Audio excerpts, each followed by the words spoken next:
Hello and welcome to Strategic IT Budgeting, how to bridge the planning gap between executives and IT. This is not the most exciting topic, and that's one of the reasons why I think oftentimes it gets missed or avoided. But I'm excited to talk about it today, candidly, because this is a challenge that we see a lot of businesses face. And I think there's some common problems that we can and obstacles that we can overcome when we just address them head on. So we're going to talk a little bit about how to bridge the executive and IT planning gap by some of the core problems, some of the common obstacles, some practical steps you can take, and then we'll open up for questions at the end. And by the way, I'm Nathan Austin with MyTech. I'll be presenting today, and Stephanie Kingsland will be behind the scenes producing and staffing the Q&A.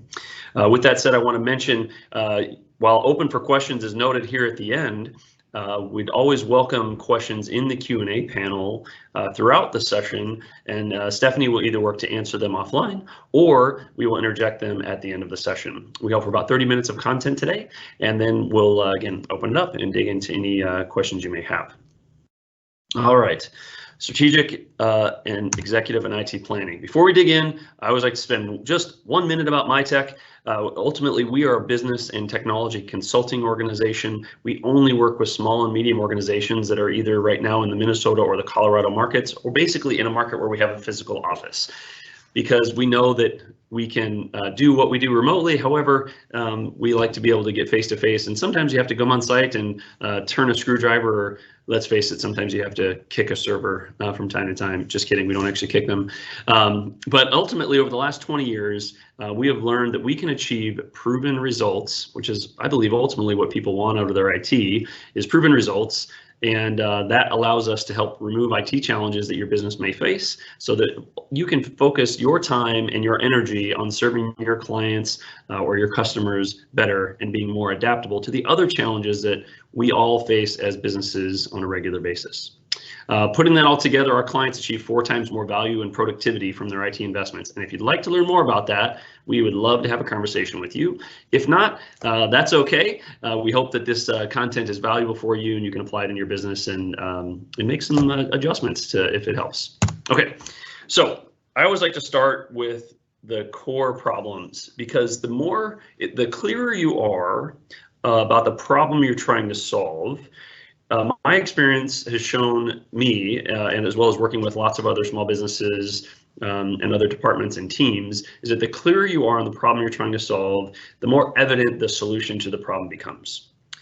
So every leader has their own preferences, every organization has its own nuances, and so this is important to make sure that we clarify and share this information in order to effectively solve the executive to IT gap.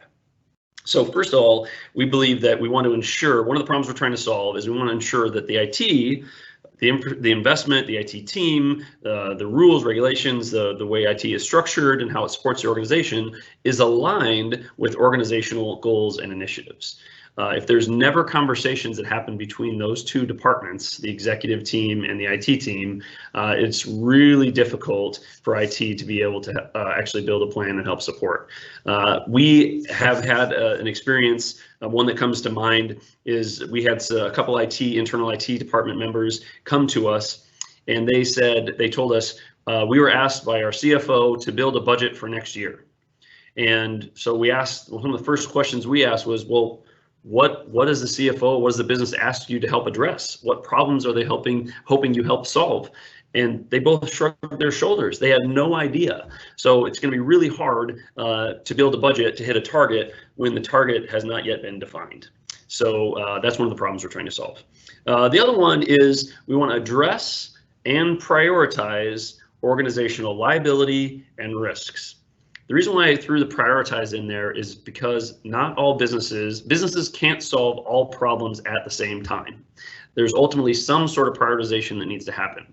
One of the challenges that we see is that if IT is not aware of some of the risks in the business, it's really hard for them to solve it. And vice versa, if the executives aren't having a conversation relative to IT risks, again, not all risks that an organization faces are IT related, but relative to IT in this conversation, basically making sure that we define and really the risks that need to be mitigated for the business. And ultimately, we believe, and it's not just us, but organizational risk is owned by the executive team, not owned by IT.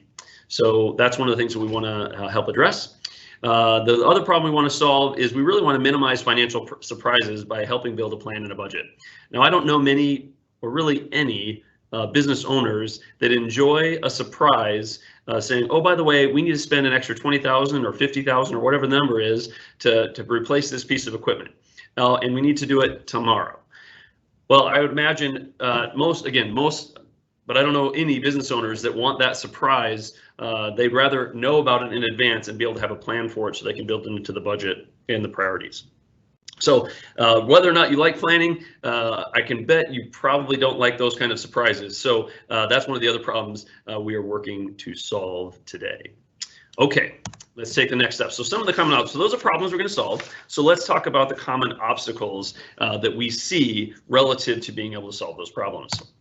And I very specifically am going to go one by one on these, as opposed to showing you all of them, because I feel there's one in the middle that's a little bit of a surprise. That's I'm going to try and hit it really hard and address it head on.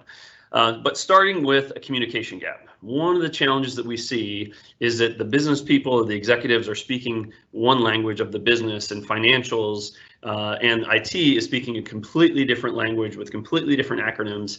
And ultimately, somehow, some way, we need to bridge that gap and bring those two sides of the equation together. And oftentimes, that's some sort of a translator, someone that helps understand, that can bridge the gap between the business language and IT language, or understand business problems and connect the dots to IT solutions to those problems. Sometimes that's an IT leader if they have a lot of IT experience, or it's oftentimes someone like MyTech, where we can help bridge the gap because we have to speak both languages in our organization, as an example. So that's one of the common obstacles we see. One of the other obstacles we see is it's really the leadership's approach to IT, which is, oh, that's an IT problem. If it plugs into the wall, if it has power to it, that's an IT problem. It's not really a business problem. And so it's relegated to the IT department and expected that the IT team is miraculously supposed to just understand the business needs that they're trying to solve. So that's one of them. And that tees up the one that I'm going to have it spin around a little bit to really highlight it, and I'm going to hit it right on the head, is that we see sometimes that executive fear, and I know executives would never like to admit that they have any fear, but oftentimes if they're not comfortable with IT, they may have to admit that relative to IT, they are not the smartest person in the room. They don't know all the answers, or they don't have all the answers. And the problem is IT doesn't either. IT doesn't necessarily, they have the same fears on the other side of the equation, is getting into a business conversation, and here they feel very competent in their world of IT, but they feel dumb when they're sitting with executives talking about the business landscape and the business goals and the financials. So both parties have sometimes, not all the times, but sometimes have the same fear or trepidation about engaging in this conversation. So I hope that by hitting this on the head, we can acknowledge the respective role that IT and executives need to play in this conversation, and it's okay that neither parties have all the answers. That's the point of collaboration. Which then is another problem that we run into, is we call rogue IT. And that is where IT leaders, and I would use that term loosely in this regard, but IT personnel, they build an IT fiefdom, and they have little to no desire to collaborate with any external departments, with the executive team, to really understand what's going on in the business. They just want to keep everybody away and do their own thing. The problem with that, other than the obvious, is that every single time, and I'm not kidding, if this is you, and I'm not asking for anybody to acknowledge or raise their hand, but if this is you, or if you feel like you have this in your organization, every single time that we've seen this, what ends up happening inevitably is that a major disaster or an outage happens. The backups aren't working, or the security isn't up to date, or something breaks, and it ends up being a major catastrophe because there's not any collaboration between executives and IT, and this little fiefdom of keeping your arms around your IT eventually breaks. And that moat breaks and lets the waters flow away. So, and then that person ends up getting let go. if that's typically the case. So that has happened every single time we've seen that inside of a different organization. So we hope that that's not that new, but that is one of the common obstacles we do see. And lastly, it's relatively simple to say, but hard to do, is just taking the time.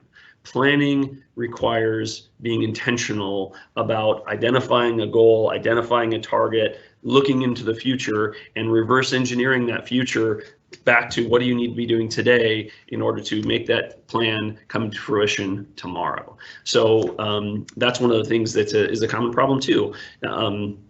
And some years we're good at it and some years we're not, and that happens, and that's okay. I'm not trying to beat anybody up here, but these are some of the common obstacles we see relative to having an effective business and IT plan. Okay, moving on to the next.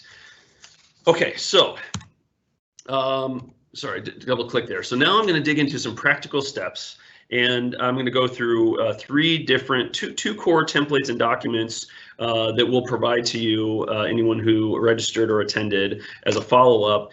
So just know that we're going to give these to you as far as some steps you can take. So I'm going to start with the basics. So if you're just new to this, and if you're just trying to start somewhere versus nowhere, there's a reason, by the way, we did this in Q4, because it's very oftentimes right around now is oftentimes when most organizations, depending on their fiscal year, but if their fiscal year is calendar, most organizations are just now starting their planning process moving into 2021. So that's why we're doing this now. We're going to go through some basics. Here's a place to start if you haven't done anything, or if you're not used to doing this. We're going to go a little bit deeper, so there's another layer, and then we're going to go another layer still as far as some iterative steps. So depending on where you are, those of you listening today live or watching the recording in the future, these might be this next step might be a little elementary for you. It might be, or if you're just starting out, it might be the best place to start.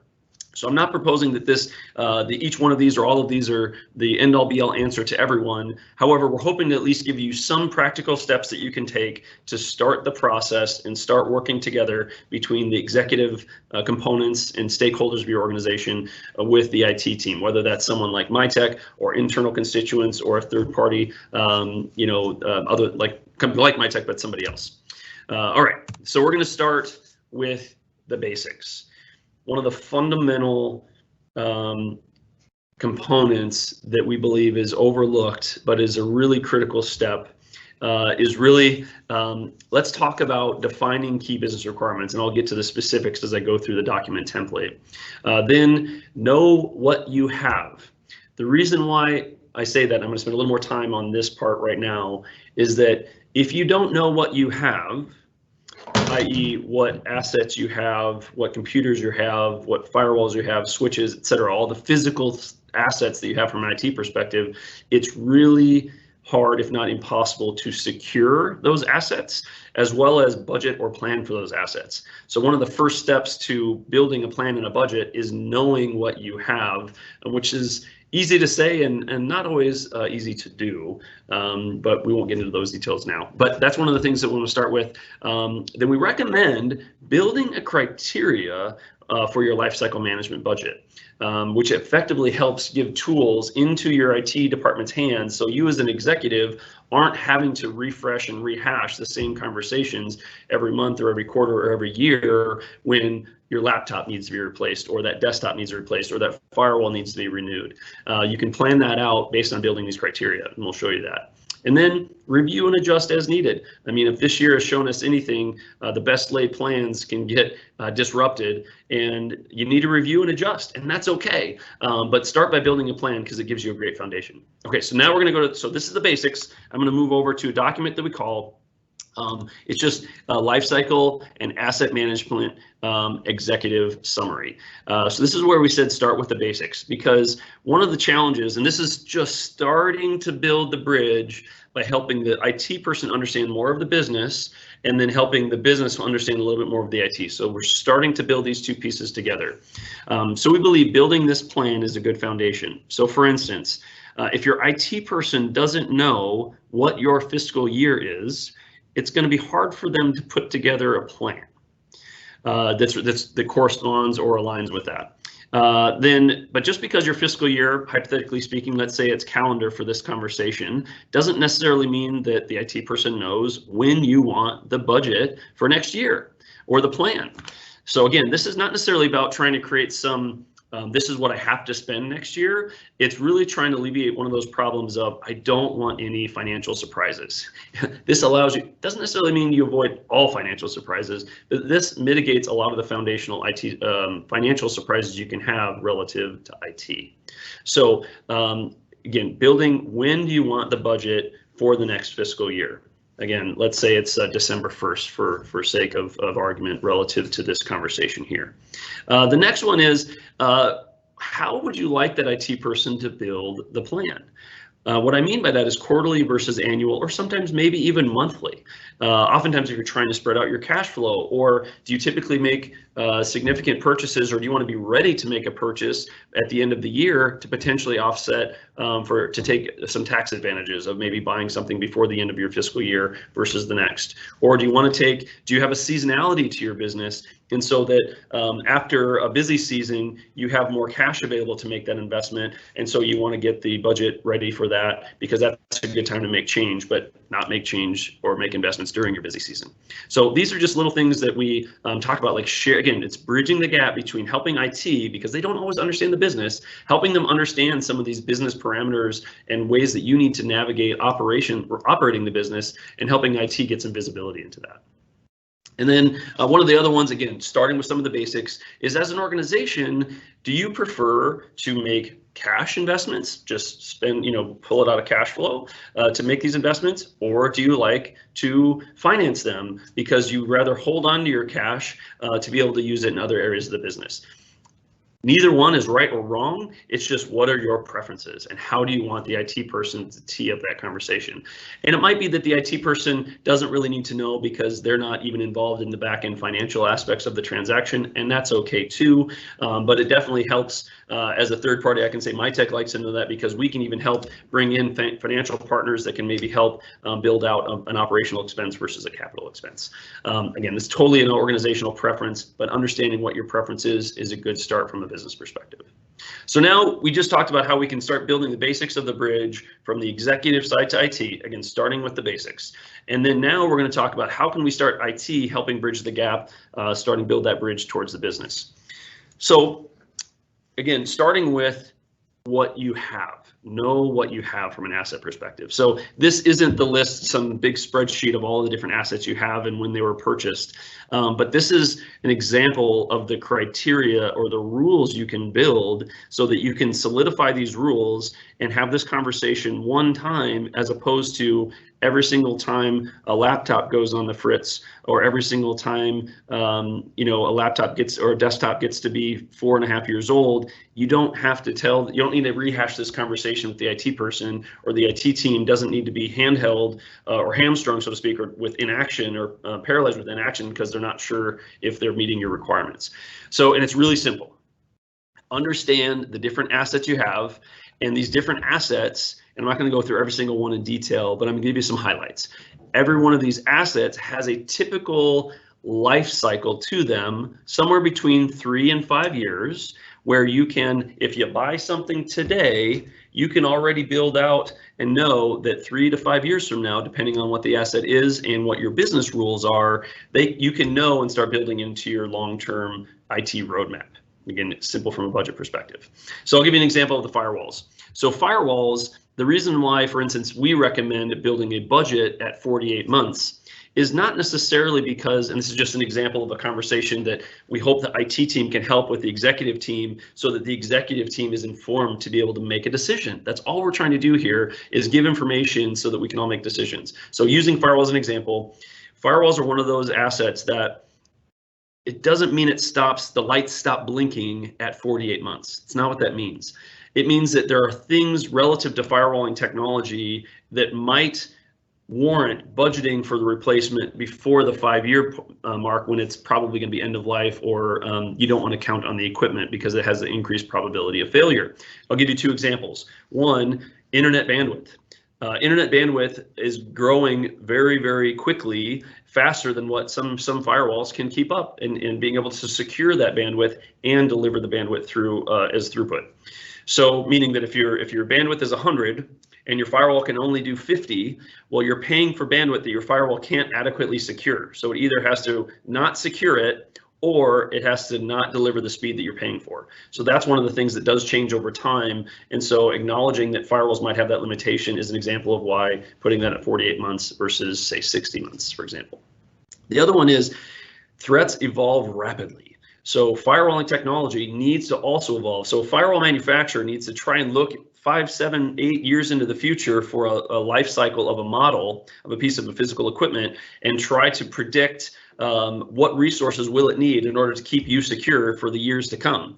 Well, if they guess wrong, or if threats evolve differently than what the equipment can adapt, you might need to replace that device sooner than later. It has nothing to do with that you made a bad decision 3 or 4 years ago, or that the firewall manufacturer made a bad decision. It just means that that's the reality of our world, and that might be a variable that we're trying to mitigate the financial surprises you might have as an organization relative to budgeting for something like a firewall. So we take the approach, and the reason why we put 48 months on there as a good ballpark or a benchmark is that budget the replacement of the firewall at 48 months.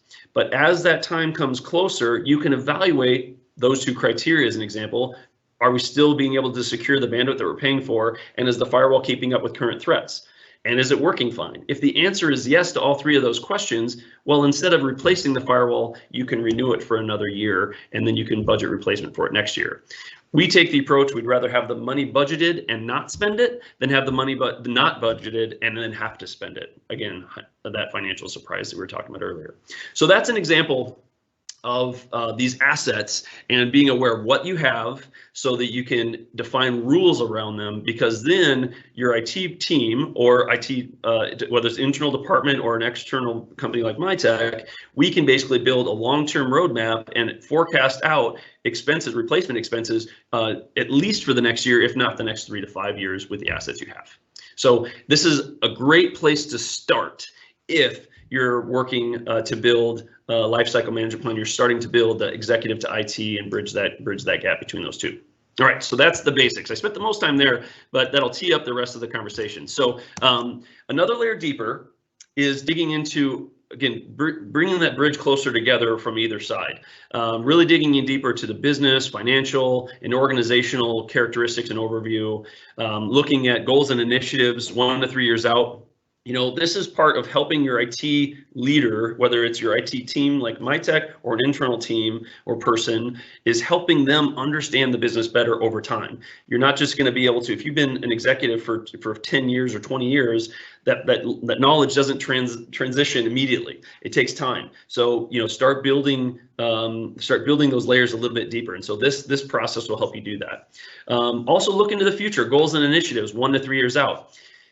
When you make IT investments today, again, we just talked about the typical life cycle of IT is 3 to 5 years. You don't want to overinvest today, but you don't want to make an investment today that then you have to replace in 2 years because you didn't have the conversation of what you expect this equipment to be able to do 2 years from now that you weren't expecting it to do today. So having that conversation, at least looking out into the future a little bit, will help you make better decisions today and spend the right amount of money today, as opposed to overspending or underspending on those investments. And then finally, on this, another layer deeper is the business risk profile. What I mean by this, again, every executive and every business has a different risk profile that they have to mitigate. So that could be just individual preferences, or it could be because of the industry you're in. But understanding that that's a problem, one of the problems we have to solve. How do you walk through that? Again, so we built a process, and these 3 items are basically the first 3 layers, 3 quadrants. We call it the 4 quadrants of strategic business IT planning.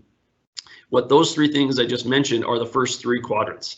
So we built out a template that you can fill out, and of course, some of the business financials quadrant run, you typically don't have to change that on a yearly basis. That stands, or you just review it. But it helps identify.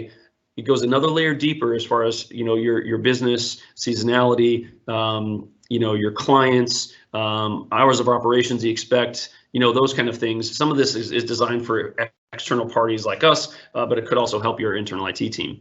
The second quadrant is, again, the goals and initiatives. Do you have, as an executive team, do you look into the future a few years and try and target that out? Do you have a one-year plan? That's from EOS language there, from Entrepreneur Operating System, if those are familiar, the 3-year target and the 1-year plan.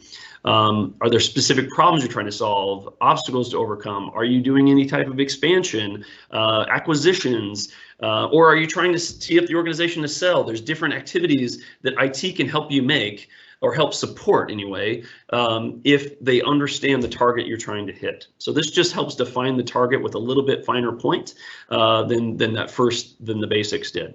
And then quadrant 3 is the business risk profile. I can't tell you how many times we talk to an executive and they have an expectation of how fast, if their system went down because of ransomware or something else, how fast is the expectation to have those different systems recovered? I rarely find, if you haven't had these conversations, I pretty much never find that the executive expectation of what IT can deliver is the same of what the systems that have been invested in can actually respond. And so that is a huge gap that understanding the business risk profile is trying to help you identify so that you can build an appropriate plan and prioritize it. For instance, backup might be your highest priority. Well, great, let's make sure that the backup is working. It might be, especially now, that a lot of people nearly everyone is working from home, or a significant part of your workforce might be working from home. Maybe remote access is the risk, and we need to shore up those gaps and those weaknesses or those vulnerabilities that you feel you might have. The point is making sure that your preferences as an executive relative to the organizational requirements are defined, and you help IT understand the business requirements around that so appropriate recommendations can be made. Because I can make lots of recommendations, but if I understand, again, the target you're trying to hit, I have a low probability of making a recommendation that's going to actually hit that target, especially if you consider the function and the financial side of it. Okay, so those are the 3 quadrants. I'm not going to go through these in detail, but the point is that this is starting to bridge that gap closer from helping the executive team understand the role they need to play in educating the IT team, but helping the IT team come closer to the business side so that we're closer and closer to being working hand in hand and side by side. All right, I'm going to switch back really quick for the last layer, which is continual service improvement. The quadrant 4, if you've already gone through the basics, if you've started digging in a layer deeper, quadrant 4 is really about continual service improvement. It's really saying we've got a good plan, we're executing on a plan, we feel like we've mitigated the right risks, and now we're looking at the different functions of the business and the different departmental needs. We're involving departmental leaders to advocate for maybe gaps or opportunities for improvement they see inside of their organization. That could be operational, could be process, could be software, could be the physical technology.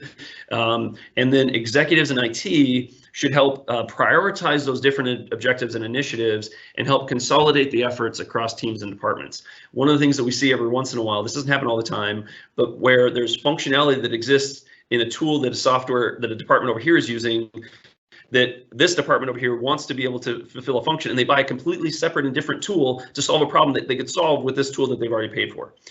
So that's one of the problems that we see. The other thing that quadrant 4 is trying to do, and I'll move over to the document on quadrant 4, is that it's really looking at what are the opportunities, excuse me, sorry, that got a little big. What are the opportunities to improve or integrate the software, the investments you've already made? What I mean by that, and the best example that I give is if you buy a piece of software, for example, you pay for 100% of that software.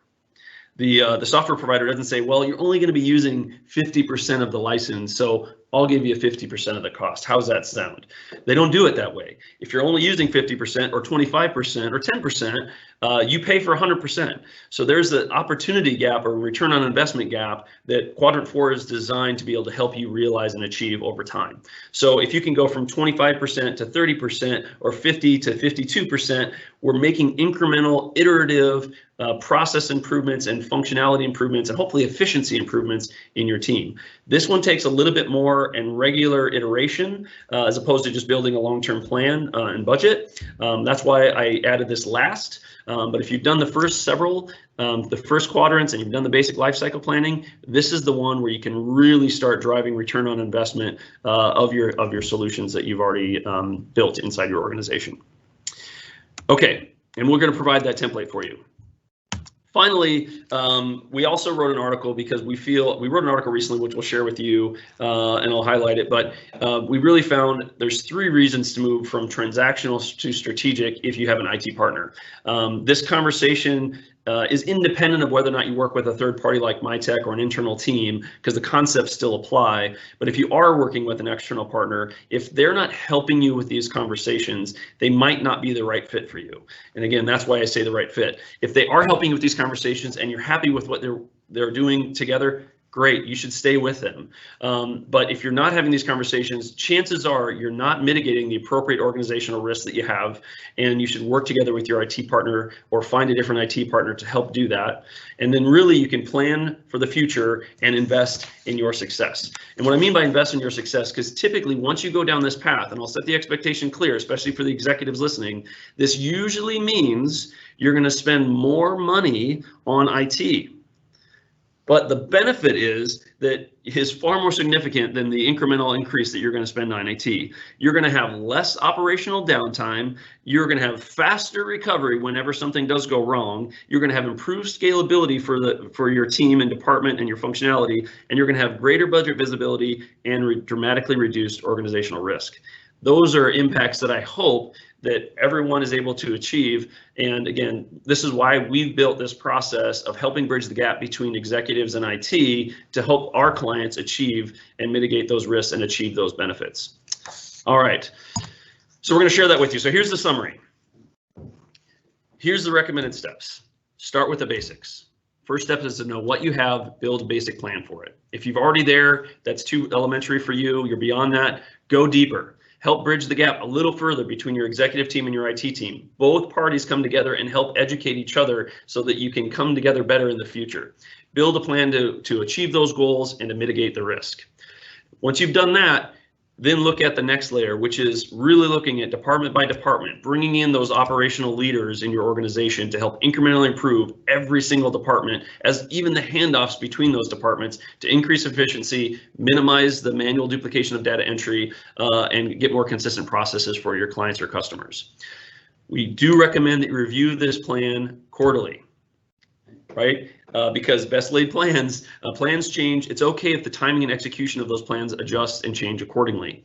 And finally, I do recommend revisiting this, not completely redoing it, but revisiting it or reviewing it, refreshing it on an annual basis. Try and look out the next 12 months or the next 15 to 18 months on an annual basis, because the investments you're making today can help make not overspend or underspend, but make the right dollar investments to help you achieve those goals into the future. So again, wash, rinse, repeat. And the reason why I say refresh annually, and one of the statements I love to make, is the further out in time we look, the fuzzier my crystal ball gets. It's hard to see exactly what's going to happen in the future, but that's part of our job as executives, is to look in the future and try and figure out how we're going to get there. So this is the plan that we built to help bridge that gap between executives and IT planning. And we hope that you can join us for future events by liking or follow us on LinkedIn or Facebook.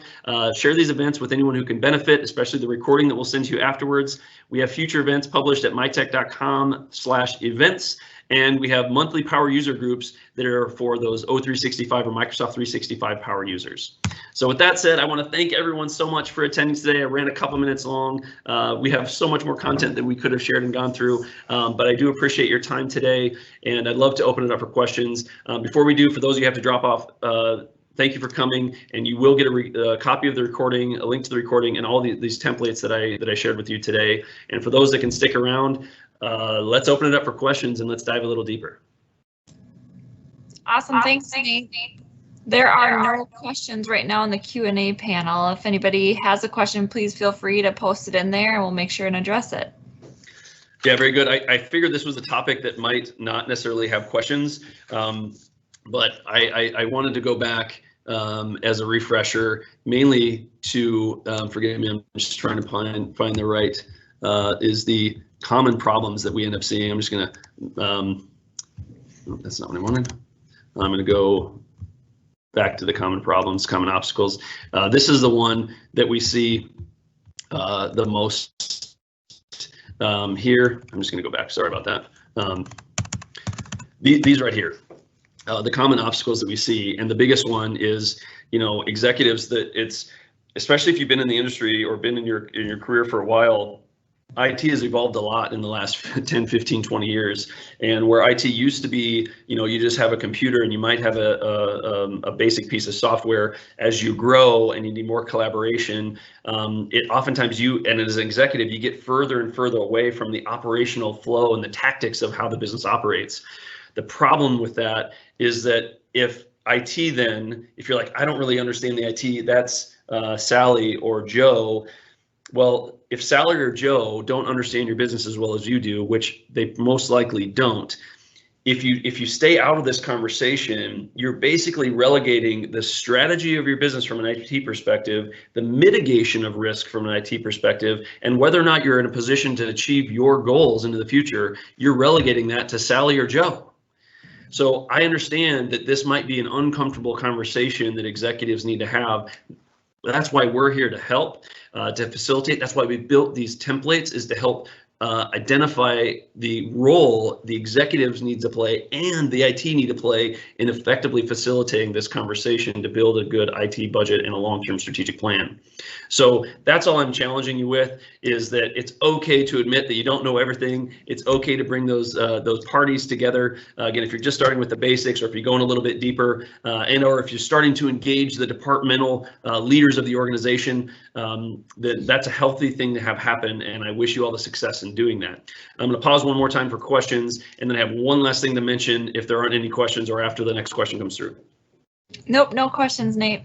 Okay, the last thing that I'm going to mention then, and then we'll sign off, is in this section right here, is continuous service improvement. It's this second bullet, which is department leaders need to advocate for how to improve their operations.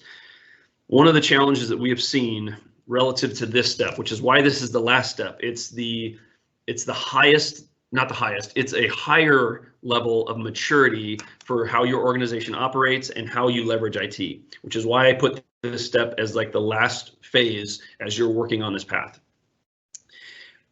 What the problem that's happened over time, and this doesn't happen everywhere, but we've seen it enough that it's worth mentioning, is that department leaders and executives feel that it's the IT person's job to identify and lead improvement in departments. The problem is that that's a near impossible task when the IT person doesn't understand the nuances and doesn't use the tools in the same way that the people that live in those respective departments do. If I'm an IT person, I don't know how the finance team uses the accounting software. If I'm an IT person, I don't know how the sales team uses the CRM software. If I'm an IT person, I don't know how the manufacturing floor necessarily leverages the ERP or a manufacturing program or the medical practice management software. You get the idea. What IT can help do is help be part of the conversation relative to a department leader acknowledging, I feel we have a gap. I feel we're not leveraging this tool as well as we could. How can we work together to make that happen? Ultimately, though, the department leaders need to advocate and drive the change, in our opinion. Right, and what we've seen is because it's too hard for a single executive to drive that if they're not the ones using the tool in the way it needs to be used, they don't have the visibility. The IT person doesn't have the visibility. The people that have the best visibility are the department leaders and the people in the department to help advocate for their own improvement and continual improvement process. So that is one of the obstacles that we see. Again, it's more of a higher level maturity of engaging IT and really continually improving the way you function and operate and drive for greater efficiency. But it's one of those things that that I didn't give it enough justice in the first part of the conversation, and I wanted to come back to it briefly before we signed off. But with that said, I'll pause one last time for questions, and otherwise we'll finish the conversation today, and we'll send out the follow-up information here shortly. No questions, Nate. Thank you. All right, excellent. Thanks, everyone. I'll get to the last page and make it a great day and take care of each other.